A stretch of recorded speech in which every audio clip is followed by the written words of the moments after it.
আমরা যাচ্ছিলাম বাগেরহাট। তো বাগেরহাটে যাওয়ার পথে এই টোলটা পার হওয়ার পর সামনে এসে আধা ঘন্টা দাঁড়াইছি, এই ভাইয়ের কোনো খোঁজ নাই। গাড়ি কি হয়েছিল ভাই? গাড়ি বন্ধ হয়ে গেছে। কেন? তেল নাই? তেল আছে ভরপুর, ফুল ট্যাঙ্কি করা। তাহলে কোনো সমস্যা হয়েছে গাড়িতে? এই আধা ঘন্টা দাঁড়াই রয়েছি আমরা। সাথে আছে কে? এই যে ফাহিম ভাই, ভাই আর আরেকজন আছে, এনারে দেখানো যাবে না। তো আমরা আস্তে আস্তে বাইরে বেরোইতে বন্ধু আমার হাত ছেড়ে এরকম ঢেউ দেয়, আমার তো সেই সামনে ভ্যান রয়েছে, ভ্যান দেয় না। আমার বন্ধু ভাইজান চালায়, দিলা কালার ভাইজান। দেও ও এটা কয়টা আঙ্গুল? কত? দুইটা। ও এটা কয়টা আঙ্গুল?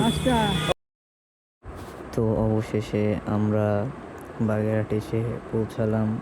ফাহিম ভাই তার বাইক চালানোর যে স্কিলটা দেখাইলো সেটা আমরা ফাহিমের মধ্যে আপনার এই অভিজ্ঞতা কয় বছরের? কবে থেকে এই প্রায় আপনার এই দর্শকদের 15 বছরের 30 কিলো চালাইছে, রুটি আর চা খাচ্ছে।